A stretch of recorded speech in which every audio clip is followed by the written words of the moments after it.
And I'd like to call to order the City of Cottonwood Planning and Zoning Commission regular meeting, Monday, March 15th, 2021 at 6 p.m. in the Cottonwood Community Center. Roll call, please.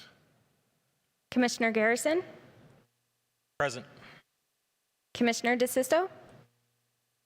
Present. Commissioner Romeo? Present.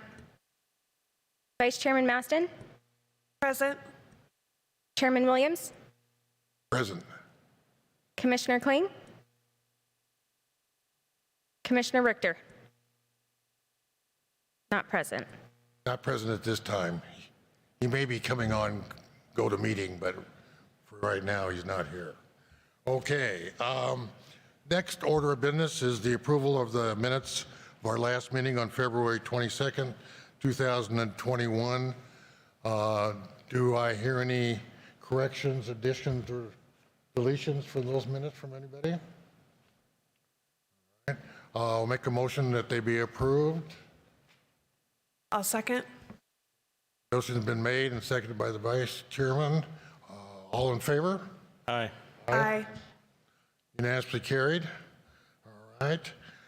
Next item is informational reports from our director, Mr. Ellis.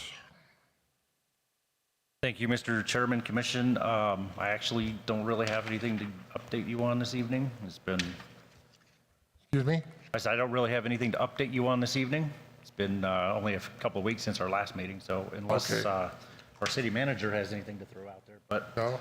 Okay. at this time, I don't. All right. Well, we have our three new members on board at a formal meeting this month, and it's, again, welcome aboard. Thank you for your service. And at this point, I don't have any informational dates for a call to the public. Is anybody from the public would like to address the commission on items not on the agenda?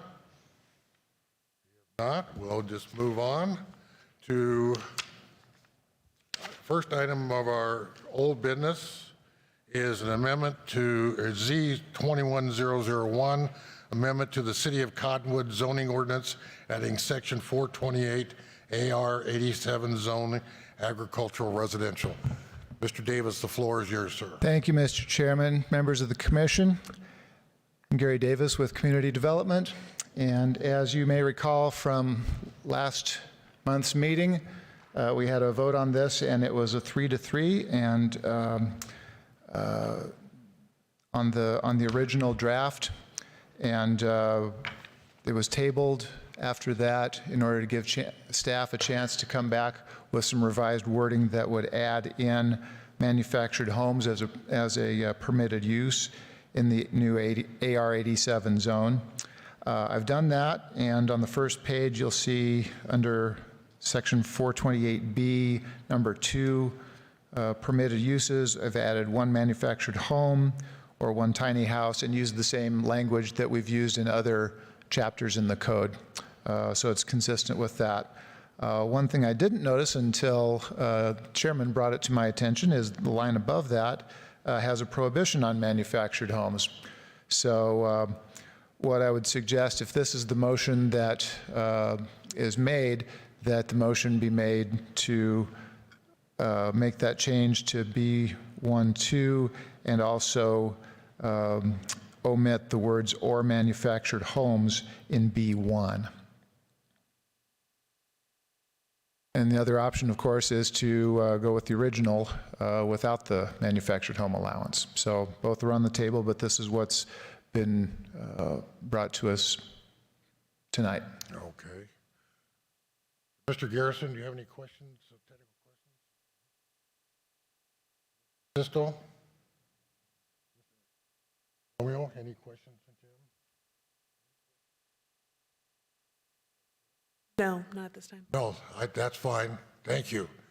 Don't see anybody that wants to speak to it, so we'll close the floor to the public, and we'll go forward with discussion.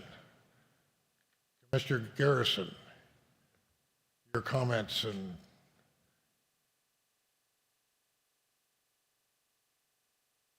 And you just leave it on if you want to.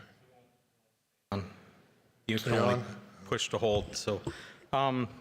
Still not in favor of it. I see the change that was been made to it.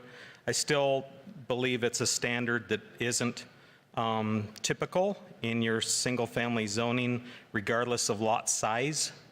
And therefore, I'm just really not inclined to continue to push forward with allowing manufactured homes on this size of a lot.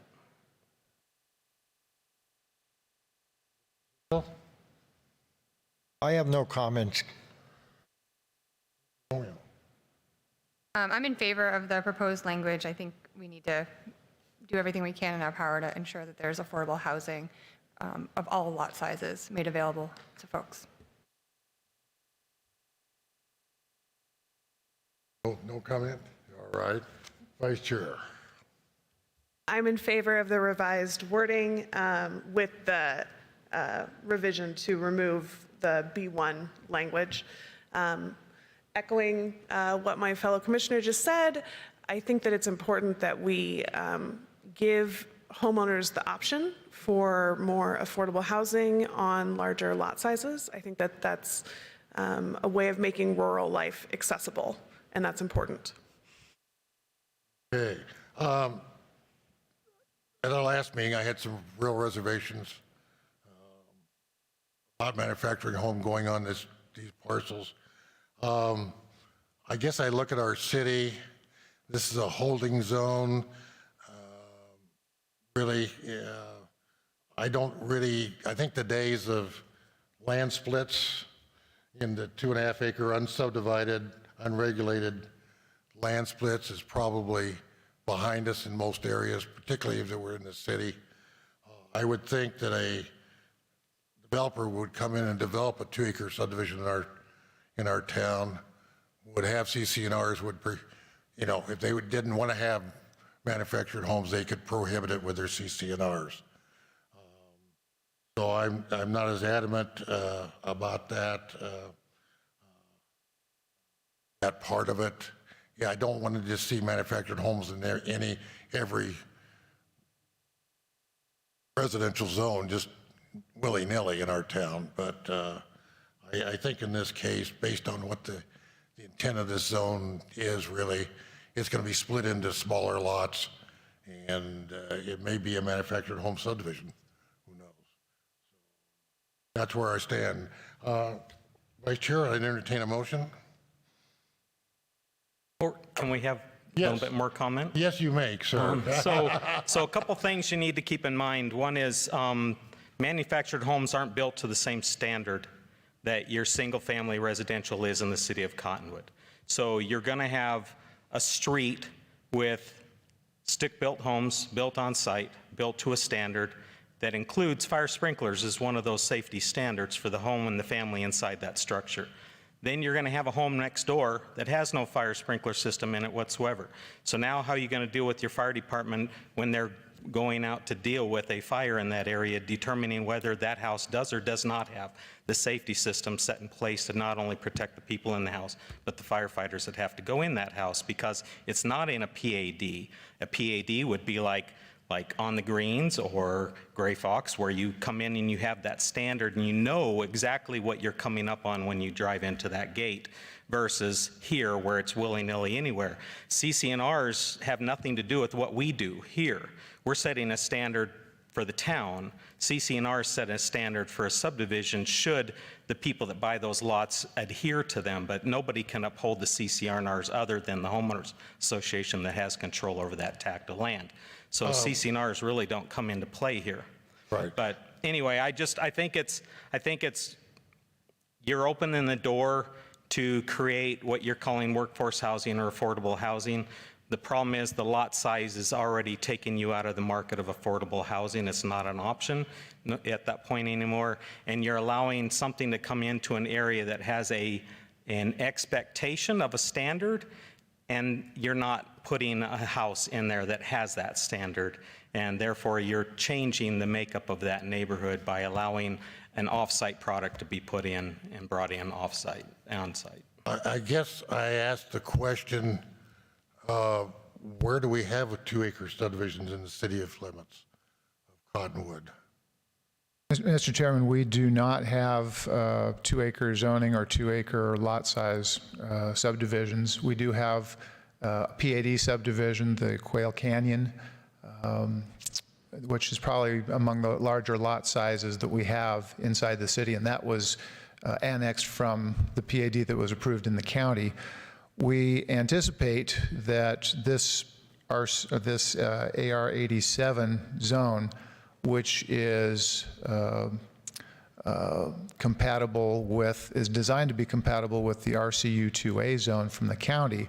We anticipate that this would be used as something of a holding zone after annexation of RCU 2A property, if and when that happens, until another more urban zone or a PAD is put into place there. And I appreciate Commissioner Garrison's comments. I think they're well taken. We don't want to get into areas, particularly in established zoning areas, where we'd have this problem where you have houses that have been built with that. And I would think, and I might be wrong, but it would seem to me that if you're on an unsubdivided 2-acre area that's prevalent, just like a Cornville or whatever, they're not going to want to be coming into the city of Cottonwood. I wouldn't think at this point. Those people that own those 2-acre parcels, I might be remiss, but So, Chairman, a couple things. One is I live in AR 43. yeah, And the original land size in that subdivision, 3 subdivisions, was actually 5-acre parcels. right. And then could be reduced to 2.5, then from 2.5 down to 1 1/4. Right. There are still several properties in there that are above the 2.5-acre portion at this point in time. So they fit into this zoning, even though see. this zoning isn't here. I'm not concerned about Spring Creek, because Spring Creek, at what point it'll go through the process, it'll be zoned, it'll be designed, and it'll probably come back as a PAD. What I'm concerned about is the larger area of the state trust land between here and there that at some point in time will come in to the city limits. And when it does, it's going to be very large, and this would be the zoning that would be taking over that area out there where you would start having large land splits. Well, based on my past experience with the state land parcels, it's been a few years, but the city, I think, paid for 2 extensive studies with the state land department on that land as to a future development potentially, what would look like possibly, what would the city be looking at, whatever. And there would be some 2-acre parcels in there, but as I recall, and I could be wrong, Director, that was being visualized as a big PAD development. If it comes to, and I think the state land department would want that too. I don't think they want to, the state land department, maybe they've changed over the years, but I don't think they're going to want to be, their desire has always been to sell it off as one large parcel to a developer who would come in, or large chunks, and they would want it well planned. Could it be to their benefit to maximize the dollars they would get from that parcels, rather than just being raw land sold off as 5-acre or 2-acre parcels? Yeah, Mr. Chairman, Commission, it's our understanding that the State Land Department does prefer PAD zoning. However, our requirements, you have to do master development plan, have some sort of conceptual plan in place to get that zoning. Right. So as Commissioner Garrison mentioned, this is kind of what would happen first, potentially. There's no guarantees, but having this matching zoning to the county zoning is what would more than likely be implemented there until we had a development come through. Yeah, I would think that would be fairly quick, though, much like we're talking with Spring Creek. I would visualize that as not going to be sitting out there coming into the city as a big, large vacant parcel that doesn't have a conceptual plan, much like we have at 89 and Vine out there, as I refer to it, at Verde Santa Fe #2, where we have a conceptual plan for that parcel that was approved when it came into the city, and we've updated that plan. And this would be just a much larger scale. So I too am leery about what would happen in a state land parcel. We don't want to set too many precedents,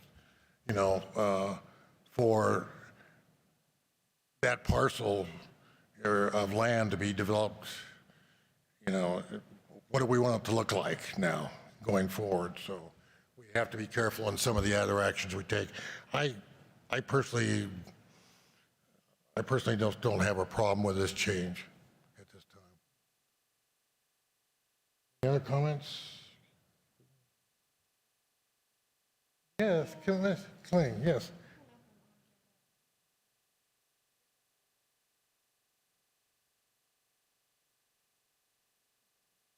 So the only comment I can really think of offhand is there's been some shift in market conditions, and I don't know if you guys.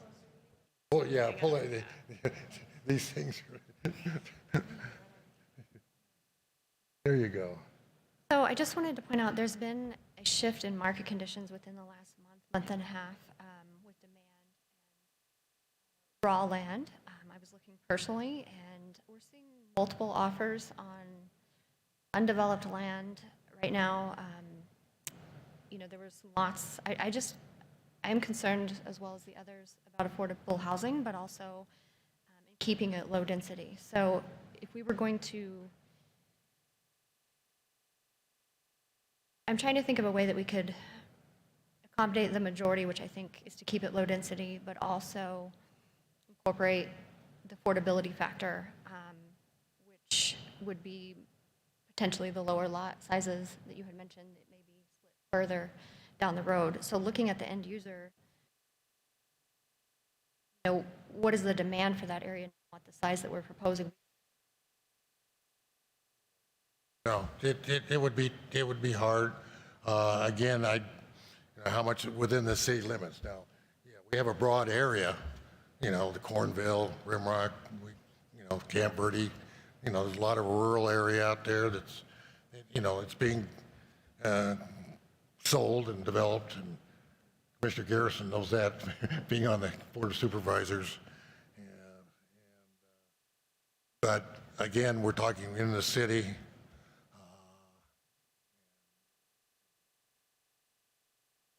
I guess I don't see it as a real monster problems buffering up. There could be a few exceptions, I grant you that. But I don't see it as opening a Pandora's box for us. But this is my personal opinion. Anybody else? So I also don't think it's opening a Pandora's box, obviously. This has kind of become my bugaboo, I guess. Okay, well, I'll entertain a motion. We'll proceed on. All right. I move to recommend approval to the City Council the proposed amendments to the zoning ordinance, adding Section 428. 1, omitting the words, mobile homes or manufactured homes are prohibited from permitted uses, B1. Do I have a second to that motion? I'll second that. Commissioner Romeo seconds the Vice Chairman's motion. Roll call vote, please. Commissioner Garrison?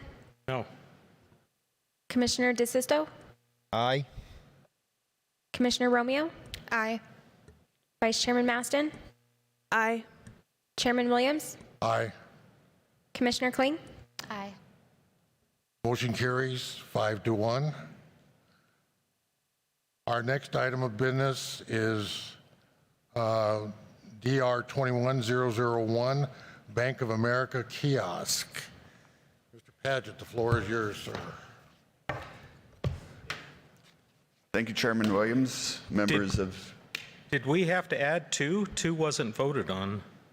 All you voted on was removing wording from 1. You didn't vote on 2, which was the actual intent.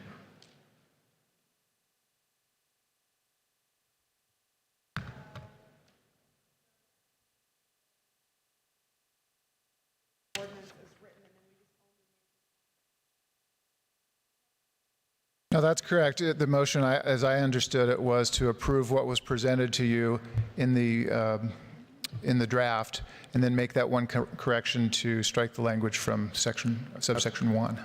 Okay, I misunderstood your motion, sorry. No problem, thank you. There you go. We got it. Thank you. Thank you, thank you. All right, Mr. Paget. Thank you, Chairman Williams, members of the commission. You look different in person. As you stated, this is a design review for request from Bank of America for a freestanding walk-up ATM kiosk at the corner of Main Street and East Cottonwood Street. It's where the current Bank of America is located. The indoor facilities are closed, but there is a drive-through and a walk-up ATM that are presently at that location.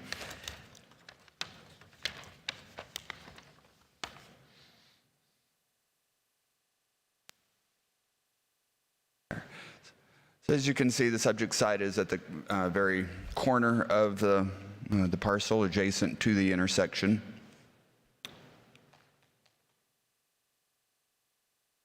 And the zoning is C1 light commercial. So this is actually a very small kiosk. It would be 35 total square feet. It would be removing 3 parking spaces. That site presently has 47 parking spaces. 43 parking spaces. With the removal, that would remain 40 parking spaces.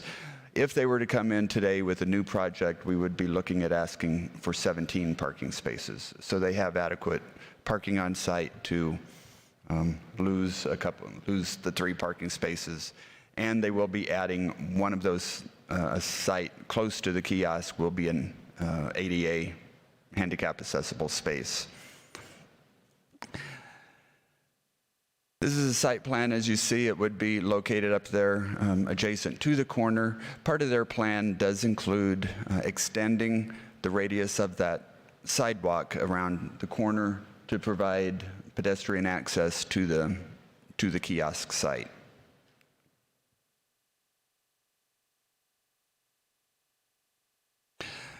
It's a little closer up view of that site of where the kiosk would be located.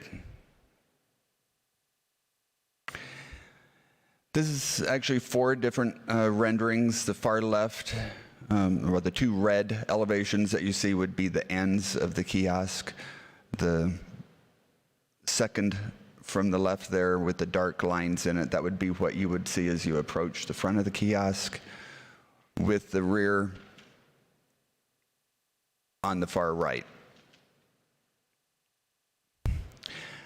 This is the area where the kiosk would be located. Those large bushes would be removed and smaller vegetation would be replaced as both a visibility and a safety standpoint. Those same large bushes that would be removed. This is that area where the sidewalk would be improved. A portion of that radius would continue down towards where this picture is taken. So there would be a little additional sidewalk improvement at that location. This is the street scene as you're looking north. This is in the Sawmill Square Shopping Center. This is a portion of their parking lot. And the Safeway is just to the south. To the north, across Cottonwood Street, is a small little strip center with local shops. This is from a street scene looking to the west through the intersection. And the street view looking east on Cottonwood Street. That's all my presentation is. If you have any questions, I'm available. We also do have 2 representatives from Gensler Phoenix, that is the applicant for Bank of America making this request. Okay, Commissioner Commissioner Garrison, have any technical questions? Yeah, the only question I have is this to be replacing the kiosk that's currently on the building? Or are there going to be 2 kiosks at this location? It would replace the walk-up kiosk by the front door. Great, thank you. That's the only question I had. The drive-through, as I understand, would remain. So the drive-through that's there presently for ATM, Bank of America customers to approach the ATM is a drive-through, and that's going to be closed, correct? That would remain, the existing drive-through would remain open. This new kiosk would replace the walk-up kiosk by the front door. Only that walk-up. Correct. Just a general question, do we need another ATM in Cottonwood? I think with the closure of, and this could be answered by the applicant, but with the closure of the bank itself where you cannot walk in, I believe this does provide an additional opportunity for people to do their banking and in a safer manner than currently exists with the single walk-up ATM. I'm not so sure about the safety of it, but has anybody looked at what this would do to traffic? Because a lot of times there's a line to get into the Safeway shopping center. And my understanding is as you're pulling into the Safeway shopping center on Cottonwood Street, coming off of Main Street, and that's where the kiosk would be, right on that corner, correct? Correct. There are separate driveway entrances to the shopping center. What you see on the site plan here, that would be the east side. That is its own private access to this site, not a part of the overall shopping center. The Main Street access down on the lower portion of this picture here does have a joint access with the shopping center, and then you turn left into this parking lot. Thank you, Jim. Thanks. Mr. Chair, can I address one of his questions about do we Yes, need you another certainly ATM? can. Sorry, Mr. Ron City Corbin, City Manager. Manager. I don't know that I can say we need another ATM, but any effort we can make to improve the sidewalks. What I saw there was the addition of sidewalks. And so that is a strategic initiative of City Council, is to add sidewalks to the community. So again, I don't know if we need another ATM or not, but we do need more sidewalks. I was sort of shocked that it was never approved. That wasn't required when they built the building, the shopping center years ago. Mr. Romeo, any questions of Jim? My only question was going to actually be about sidewalks, and how far is the new sidewalk going? Is it just rounding the corner, or is it making its way to the entrance? It's just It's just rounding the corner. If you're see on the site plan there's like a little portion at the radius that has a dotted infill in the sidewalk area. That would be the only portion of the sidewalk addition. Okay, no other questions, thank you. Mr. Kling, any questions of Jim? You mentioned safety, and that was my concern with this. I do see here additional lighting, correct? I'm sorry, That intersection, is it cambered? Do you know? Like any other? I haven't checked, but I'm not sure if that's a cambered intersection. Mr. Chair, Commissioner, the only cameras there are ADOT cameras that are not monitored live. They check for traffic flow every now and again, but they are looking at putting, I believe, somewhere at that intersection, eventually some license plate readers, but we don't have any of our intersections cambered. clarity. Yeah, that was my main concern. I know we have an influx of drug activity, and I don't want to, or at least I've been reading that recently, so with that comes crime, and I just don't want to approve it and then hear that we have an influx of murder as well. So if everything, I mean, we have plenty of ATMs in town that I assume operating safely, but this one is distanced from a building, so that was my main concern. Okay. Vice Chair, any questions, Jim? No, I think it's been covered. I don't have any questions, Jim. I do. Yes, Commissioner Garrison. Two things. Could we give her that microphone since that commissioner's not here? Because her mic doesn't work and I can't hear. Just it goes off and on you, I think. Can we turn these mics that they're all on? Or what's...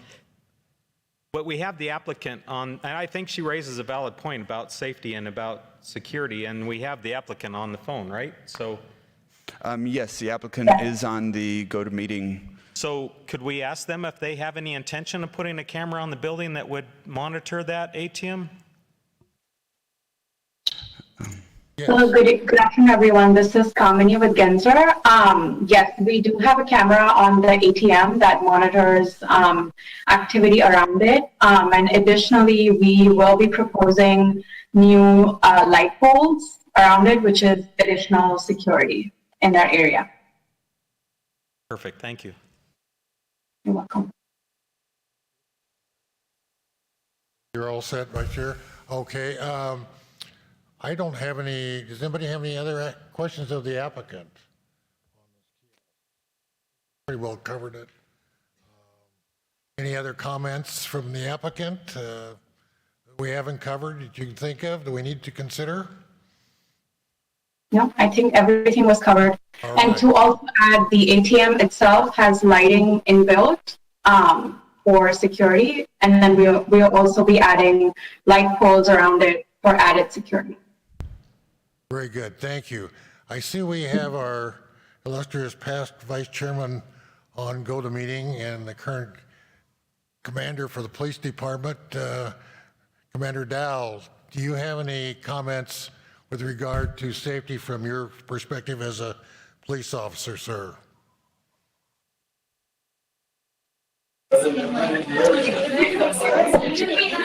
No, sir. I think we're good to go. Okay, good. Commissioner Dowell was on the commission for a number of years, and he was our go-to guy, being from the police department, as to safety and concerns. Very good. With that, anybody else from the public or on GoToMeeting want to address this subject? Hearing anybody, I'll close the floor to the public. Mr. Garrison, your comment, sir. I have none. All my questions were answered. Thank you. You're all set. Mr. Sisto? No comments from me. No comments. Ms. Kling? All right. Vice Chair? No comments. This one seems straightforward. Yeah, I would agree. I think it being out on the corner, high visibility, because there's a lot of lighting at that intersection, is much safer than being back in that entranceway to the banks. I think that's where muggings occur with people when they're in those buildings and sort of in the shadows. So I like the idea, and they're going to light it up really well. I really like the idea of that sidewalk, and that will connect those sidewalks, right? That missing link will be in for that sidewalk, right? Am I right? Mr. Chairman, are you talking around that corner there? Yeah. Yeah, it should all be connected in there. Yeah, just missed that link. Yeah, that's a good point. Okay, with that, Vice Chairman, would you entertain a motion, please? I move to approve DR 21-001 to allow Bank of America to construct a walk-up ATM at 611 South Main Street, subject to the following stipulations. The project shall be developed in conformance with the development plans as approved by the Planning and Zoning Commission at the March 15, 2021 meeting. 2, the project shall conform to Code Review Board comments dated January 28, 2021. 3, the project shall comply with all building, engineering, and fire department requirements. 4, A certificate of zoning compliance documenting the completion of conditions shall be issued within 12 months of the Planning Commission action. Do I have a second to that motion? I second. Mr. DeSisto seconds the vice chairman's motion. A roll call vote, please, Megan. Commissioner Garrison? Yes. Commissioner DeSisto? Aye. Commissioner Romeo? Aye. Vice Chairman Maston? Aye. Chairman Williams? Aye. Commissioner Kling? Unanimously carried. Thank you very much. The next item, there's actually Chairman two. Williams, Yes. could I interrupt Yes. briefly? I do see that we have Commissioner Richter has joined us Oh, Commissioner Richter, virtually. welcome. So if you want to note that he is present at this time. Mr. Richter, your vote, please. Aye. I came in late. I didn't want to interrupt, but I vote aye. Okay, we're still unanimous. Good to have you on board. All right, the next two items actually are tied together. GP 21001, request for a minor general plan amendment and a request to rezone a single parcel of land. And I will have to recluse myself from this deliberation of these two parcels and two items, and our vice chairman will take over the meeting for those two items. All right, so next up, we have GP 21001, a request for a minor general plan amendment to change the land use classification.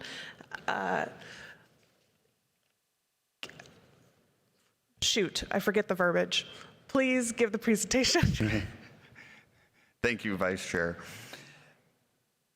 There are a lot of moving parts and pieces to this project, so if you have any questions, please stop me at any point. The subject site is a parcel close, about 150 feet south of the intersection of North Main and North Willard. As you can see, it's an odd-shaped parcel. Currently, the zoning is R1. We generally just call it the funnel-shaped parcel, just out of, because we all know which one we're talking about.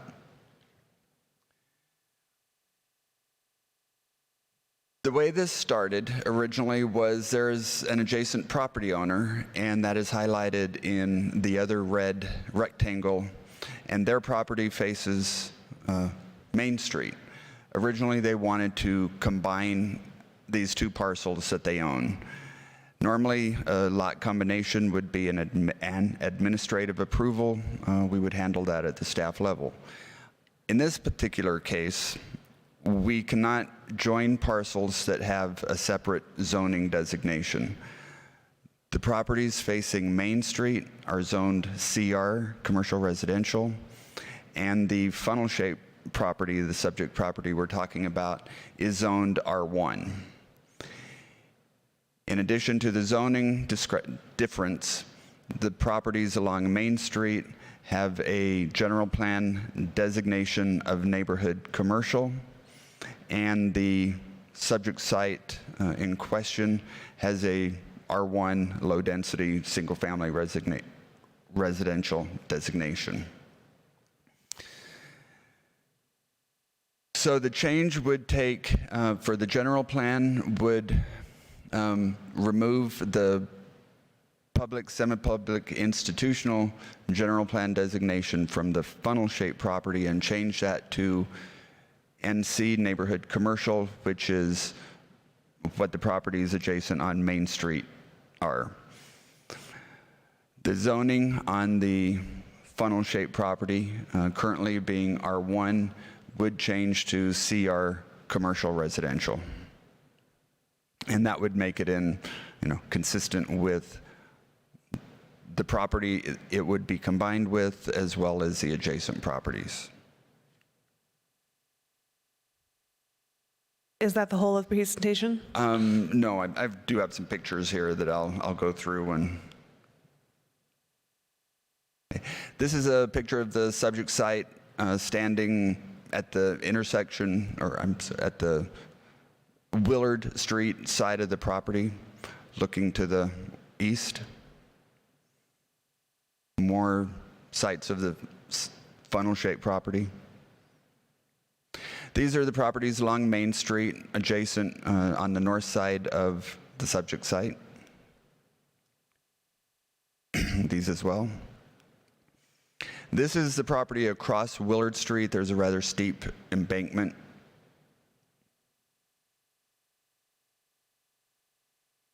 And this is the property to the south and to the east. If you were able to see through those trees up on the hill up there, you would see the backside of the hospice facility.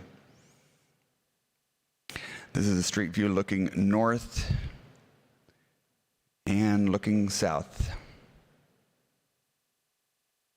And with that, that concludes. So if you have any questions on those general plan zoning designations, I hope I tried to discuss those. Have any questions for the city? Yes. Could you go back to the top left 21 slide?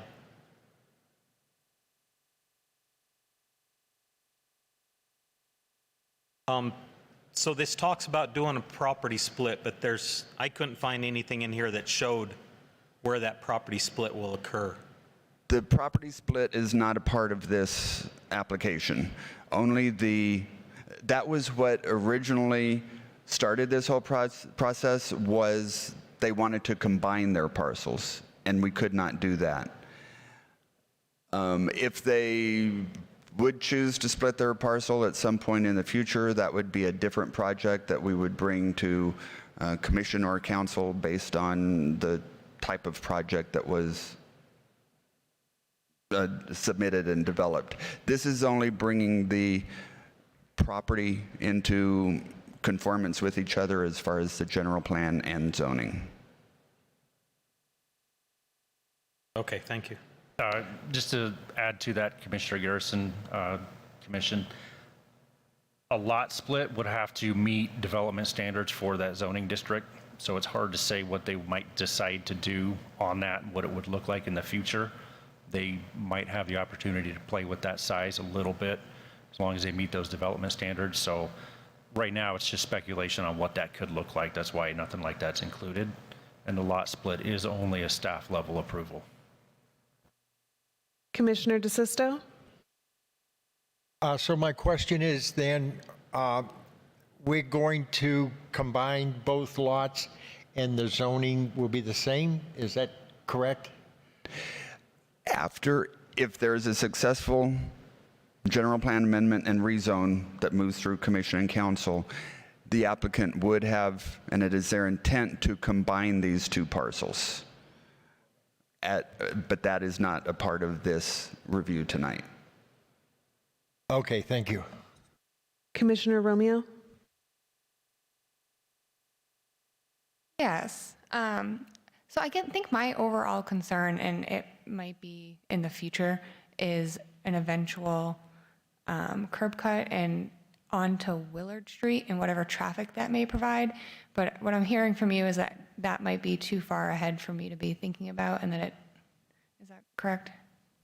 If they did end up splitting that parcel in some way, and somebody came with development plans for the Willard Street portion, that would come back either as design review or a conditional use permit, depending on the type of application that would be submitted. And you would be looking at those curb cut issues then. It is a difficult area. It's on a curve. It's the only access to that Willard Street parcel, and is actually a shared access with the rear of two other properties along there. So that's sort of a complicated little triangle up there in the top corner. Okay, thank you. And those would be looked at and considered as part of an ultimate development plan for whatever comes about on the funnel-shaped property. Vice Chair Maston, Commissioner Romeo, also any potential curb cut is going to have to go through our engineering department for approval through our code review process before it would even come to you for the possibility of approval. If the engineering department doesn't like something that they'll see on there, they won't give it the go-ahead, and you'll never see it on a site plan. Great, thank you. Commissioner Kling?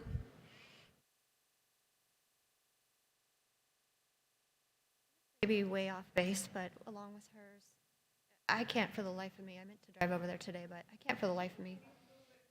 I'm sorry, thank you. Along with hers, and again, this may be off base, but trying to distinguish where on earth you would put parking on that if you were going to develop it for commercial, I just visually can't, which is later down the road, right? So not a concern now, but I'm always looking at highest and best use. I can see why they would want to split this, but if I understand correctly, we need to rezone it first so that they later can. Is that the goal? Okay. Yes. So having read the letters from the applicant about their reasoning behind this, does the city have any concerns besides what we've already talked about like the trees on this land and the care of these trees? Because the applicant indicates that they can't continue to care, and that's part of the reason for this. Lately, there has been an effort by the police department to clean up this area. Some of the pictures that were taken show after some of the cleaning and clearing has been done in that area. There is some terrain issues, and any development would have to comply with any hillside standards. It is going to be a very tight parcel. Someone's going to have to be very creative with what they come in with.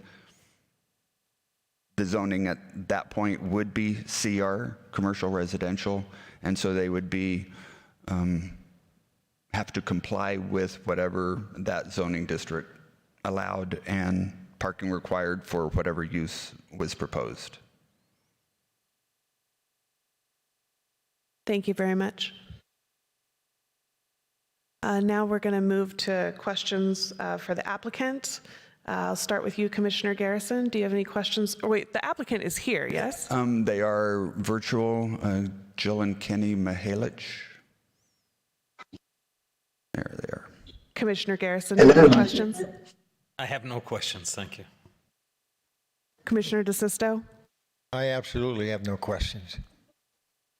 Commissioner Romeo? I also have no questions. Commissioner Kling? I do not have any questions for the applicant either. So with that, we are going to close the floor and get opinions from the other commissioners. Commissioner Garrison? It looks like I may need to be corrected. Chairman Williams?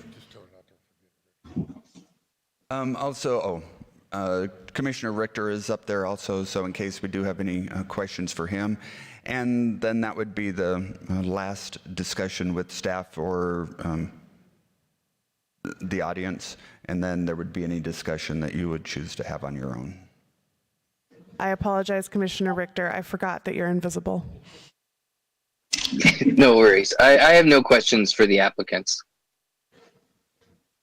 Okay. Any further opinions from the commission?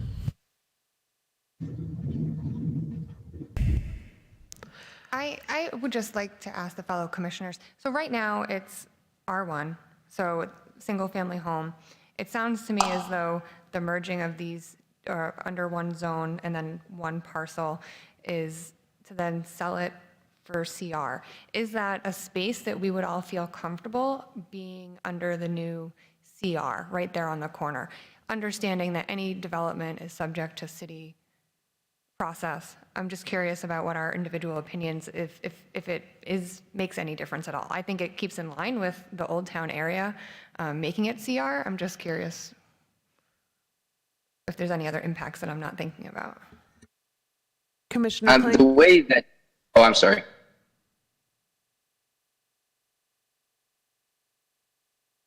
My concern as well.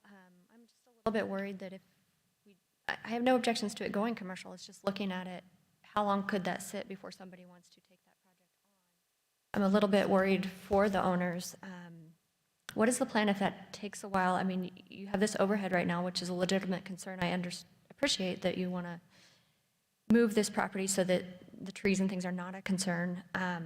If that were to sit, that just puts you in a tight spot. So I'm thinking about if it goes commercial, what would possibly go in there, you know, visually as far as marketing. That's my only concern. Commissioner Richter? Thank you.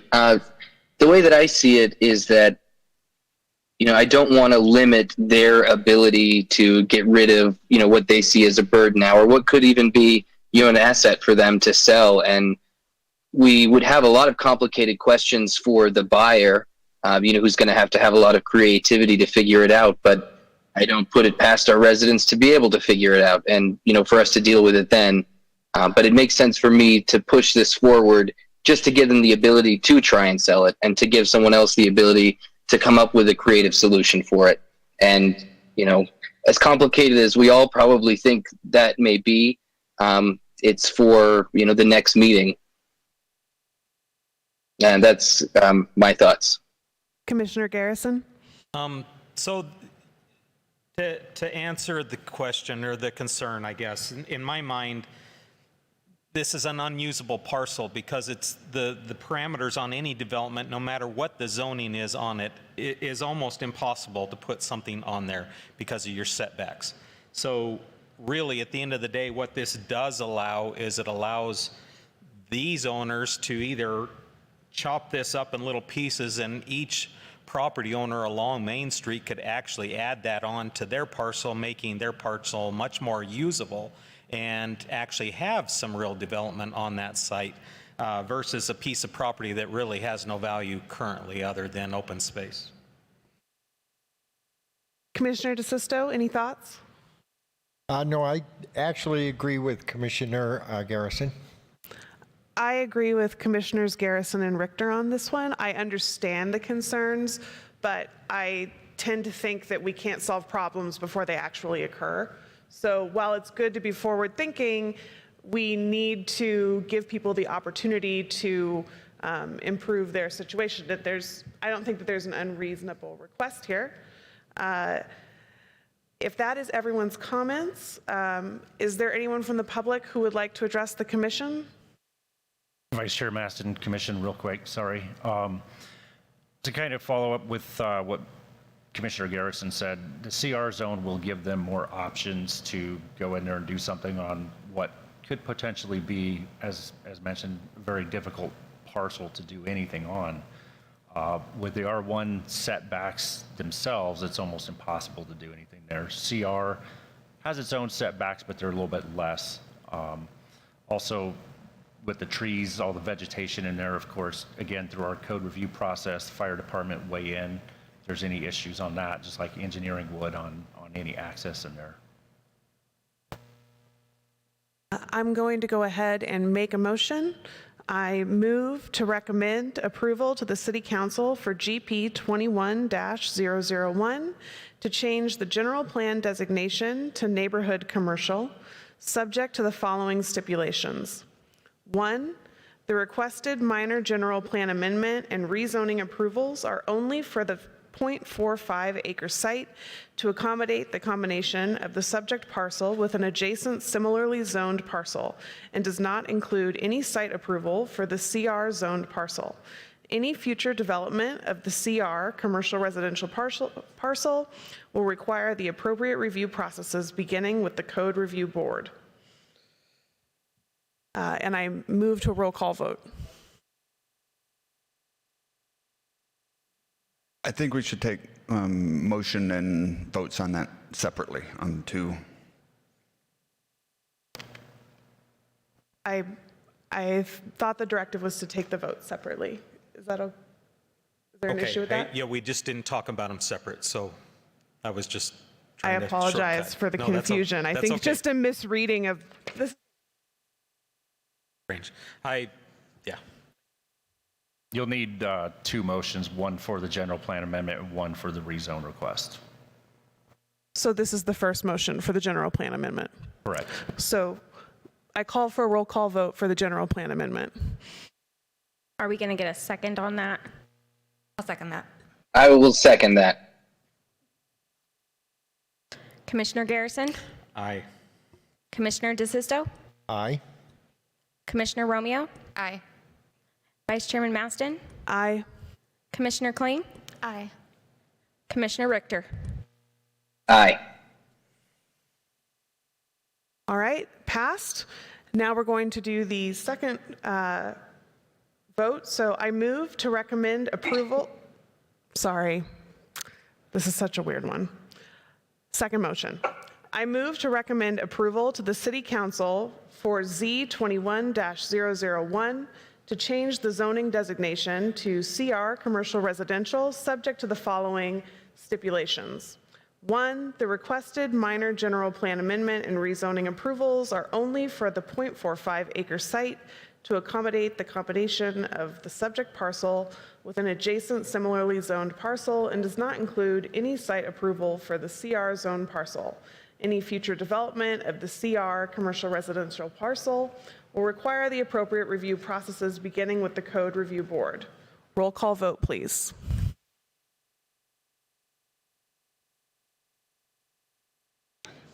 Need a second. I need a second, please.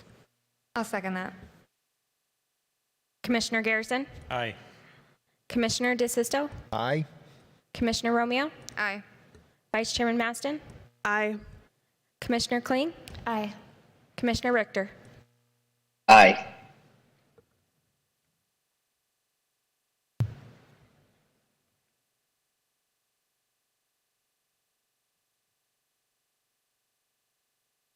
Thank you, everyone, for your patience as I briefly took over for Chairman Williams. You did a great job. Did a great job, thank you. Under very trying circumstances, a confusing one of all of them to do. I apologize for having to be recused. No, you did good.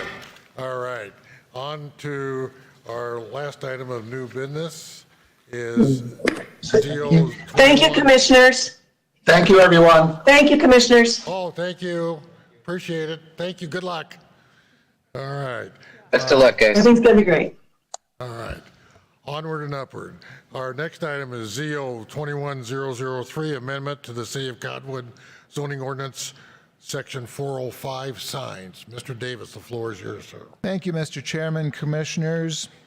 As you may have noticed over the past year, those of you who have been here over the past year, we've come to you with a number of proposed zoning ordinance amendments that are aimed at either eliminating barriers to development in terms of putting up unnecessary confusion and barriers, or eliminating inconsistencies in our zoning code. Tonight we've got something that's a little bit of both. We were approached by a shopping center owner about putting some additional tenant signage because they're adding tenants. And we found that even though outside a quote-unquote shopping center is defined in our code, you can get a conditional use permit for an additional monument sign, freestanding sign. You can't do that in a shopping center. And another issue was on the height of a freestanding sign. Somebody could come in for a conditional use permit before the Planning and Zoning Commission to get a variance on the area of the signs, the area of the sign, square footage being displayed, but not a conditional use permit for changing the height. So we know that back in 2017, the Commission had voted to reduce the height, allowable height of freestanding signs from 20 feet or 15 feet, depending on which, whether you're on an arterial or not, to 10 feet, but there wasn't an allowance for conditional use permit. So we propose a code amendment here to allow for such requests to come before the Planning and Zoning Commission, have a public hearing, and have the Commission review it and have some control over whether you go over these standards in the code. So is the background behind this. The proposed language is on the second page of the draft in the red underlined language, and that would allow for a conditional use permit for additional number of signs in a shopping center, and that would be consistent with additional signs outside a shopping center, which you could already get a conditional use permit for. And also that you could get a conditional use permit for additional height, just like you can for additional area of the sign. Just a little institutional knowledge for our other commissioners, as I think I was the only one on the commission at that time, back in 2017. This is when the new Maverick store and the Circle K came into being. Circle K is located on Main Street, which is designated an arterial street, and Maverick is on a main highway, or I guess one was collector and one was arterial. Actually, they were both arterial. But when there was a difference, as I recall, though, because one you could go 15 and the other you could only go 10, and we were. The side streets, they were both side street on Mingus. Yeah. So they would have been subject to the collector street on the Mingus side. On collector street on Mingus, yeah, because right. Mingus was a controlling factor, and we looked at that and said that doesn't make any sense. You know, those are main streets. You know, just because Circle K arranged their building facing Mingus as opposed to Main Street, their signage had a more restrictive zoning. So we amended that to the 10-foot height. The commission at that time was we were getting, I think Maverick's first approval was like 20 feet. They wanted to go 20 feet. And we're saying we'd like to reduce signage down a little bit, you know, so we don't have these big glaring, you know, signs up real high. We don't become, and this wouldn't be the case here, but another Prescott Valley kind of thing. We want to tone those down a little bit. So in that case, we got actually the approval of the developers to bring those down themselves. Like we ended up with 15 feet at Maverick, and then we passed on to 10 later. But that's just a little bit on that. The shopping center, this is the first request we've had on a shopping center for additional signs on that. Commissioner Garrison, you have any further questions? Yeah, I've got a question and a comment. So start with the question. What's the purpose of this other than visibility, visual, sight, protecting your sight, I guess, your sight line, your view shed? What's the real purpose of this modification? The purpose of the modification, Mr. Chairman and Commissioner Garrison, would be, as I mentioned before, to add some flexibility to the code, whereas right now you don't have the ability to get a conditional use permit for extra height or for number of signs. This would provide that option. It wouldn't provide it outright. It would provide the ability to come in before the Planning and Zoning Commission to have the commission review it. So it's actually a reduction of options. Yes. I mean, no. Yeah, because right now I have the ability to put a 15-foot sign up, but 13-foot. No, sir. No. Right now, the limit is only 10 feet, and there is not an option to go any higher, even with a conditional use permit. Right.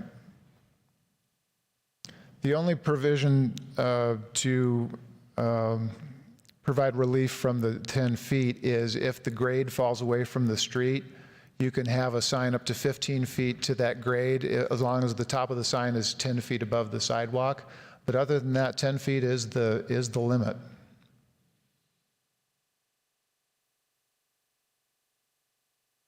I am confused. Well, it used to be 20 or 15 as the chair was talking about, and then later on they reduced that maximum to 10 feet. Okay, and I guess that's where I'm coming from. I put up a sign not that long ago, and it's at the 13 to 15 foot range. I think it's 14.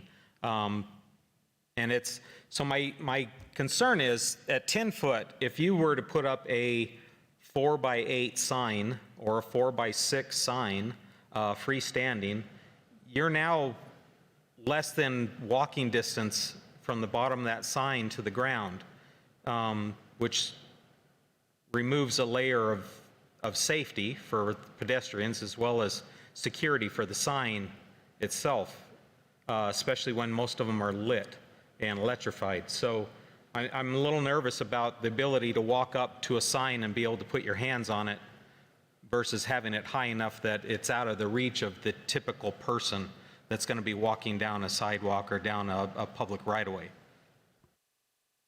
And Mr. Chairman, Commissioner Garrison, this gives people the option to come here to the commission and request that extended height above 10 feet.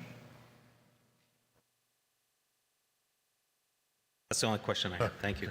Commissioner Sisto, any questions of Jim on this?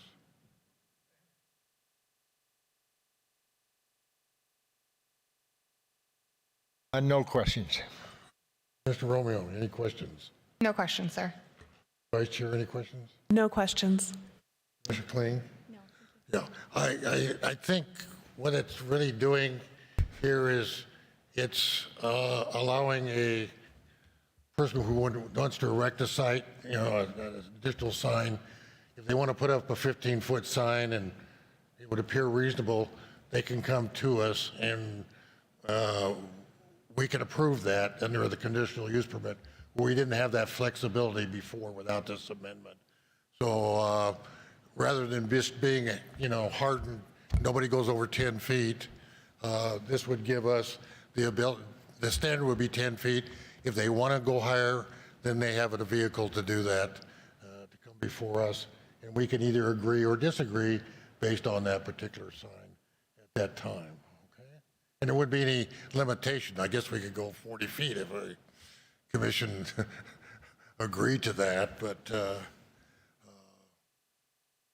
I would question that would happen.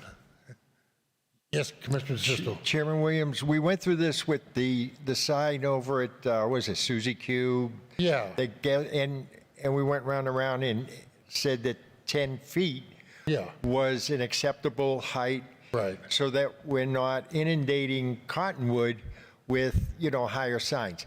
And I understand that if somebody wanted a higher sign, they could come to, you know, the commission and ask for that.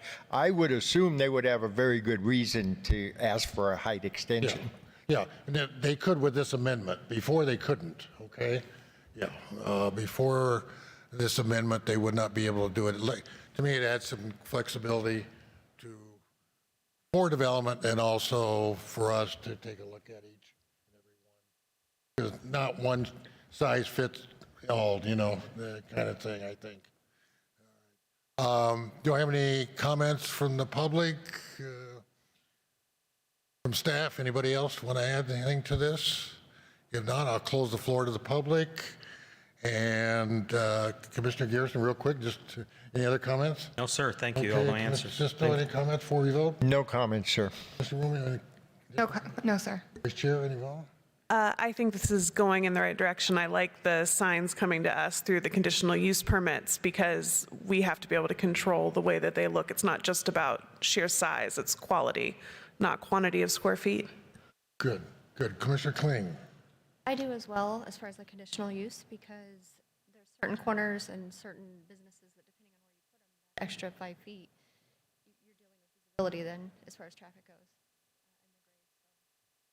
Yeah, I think we didn't want to go as radical as Sedona either, because I know people complain you're driving down the highway there, they've got these real low signs, and it's hard to identify if you're looking for a specific property.